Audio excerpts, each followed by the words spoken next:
Bismillahirrahmanirrahim. Bismillahirrahmanirrahim. Assalamualaikum warahmatullahi wabarakatuh. Alhamdulillah, wassalatu wassalamu ala Rasulillah Sayyidina Muhammad ibn Abdullah wa ala alihi wa sahbihi wa mawalah. Amma ba'du, ma'asyiral muslimin rahimakumullah.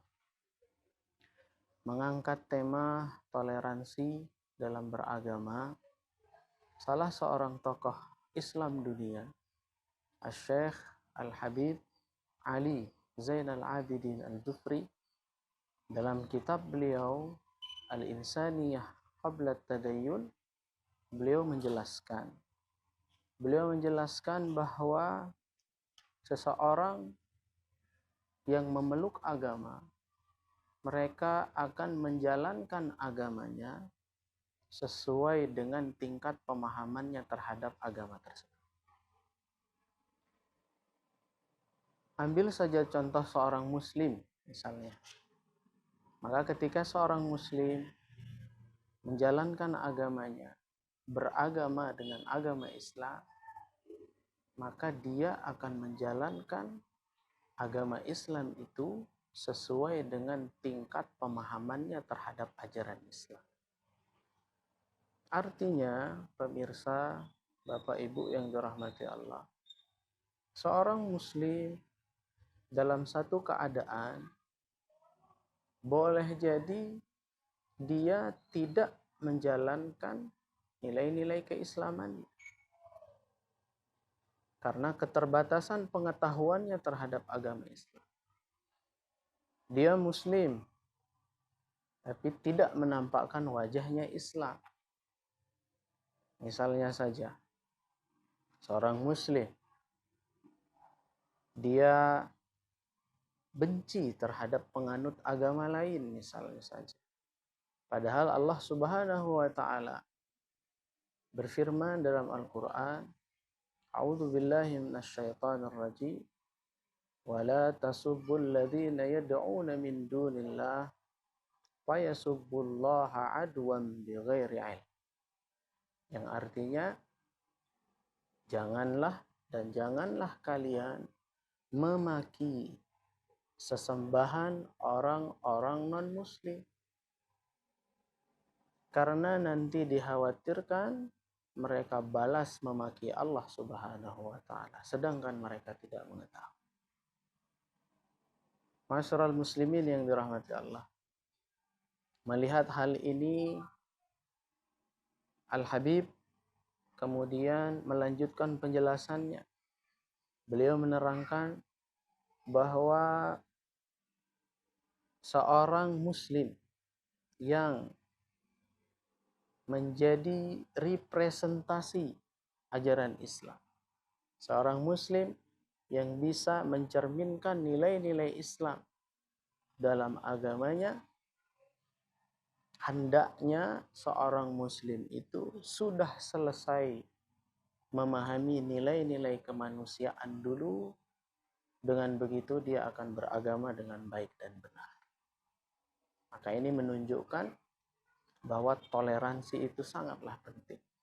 Bahwa toleransi itu tidak boleh dilupakan.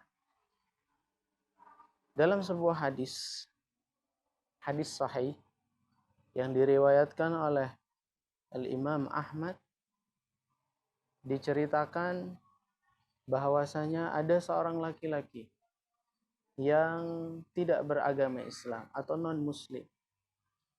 Pada suatu hari dia berjumpa bersama baginda Rasul sallallahu alaihi wasallam.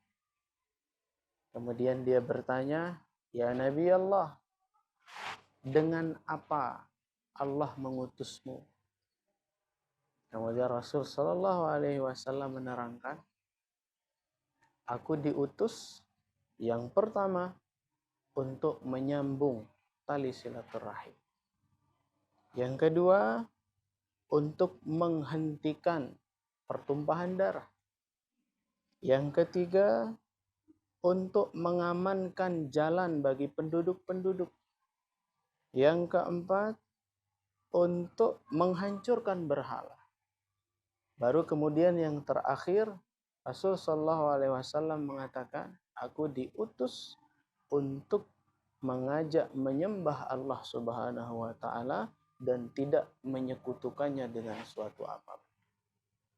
Bapak Ibu pemirsa yang dirahmati Allah, dari hadis yang tadi kita bisa memahami bahwa ketika Rasul Shallallahu Alaihi Wasallam ditanya tentang pokok-pokok ajaran Islam, beliau justru mengedepankan hal-hal yang berkaitan dengan nilai kemanusiaan. Sebelum kemudian beliau berbicara tentang tauhid.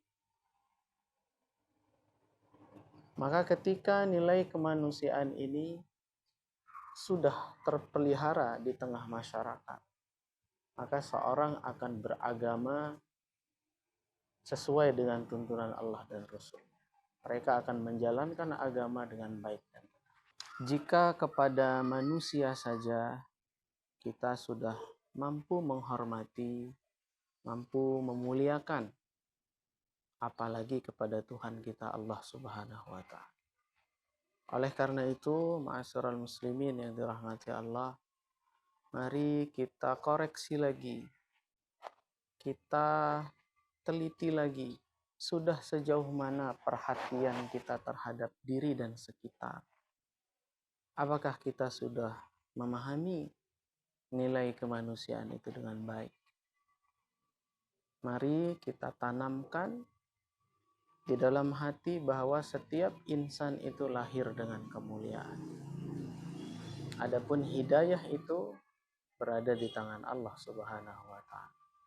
Dalam suratul Nahl, Allah Subhanahu wa Ta'ala berfirman, "Walau sya'allahu laja'alakum ummatan wahidah, walakin yudillu man yasha' wa yahdi man yasha'." Seandainya Allah Subhanahu wa Ta'ala mau, maka Allah akan menjadikan umat manusia itu menjadi umat yang satu. Tetapi Allah Subhanahu wa Ta'ala menyesatkan siapa yang Dia kehendaki dan memberikan hidayah kepada siapa yang dikehendaki.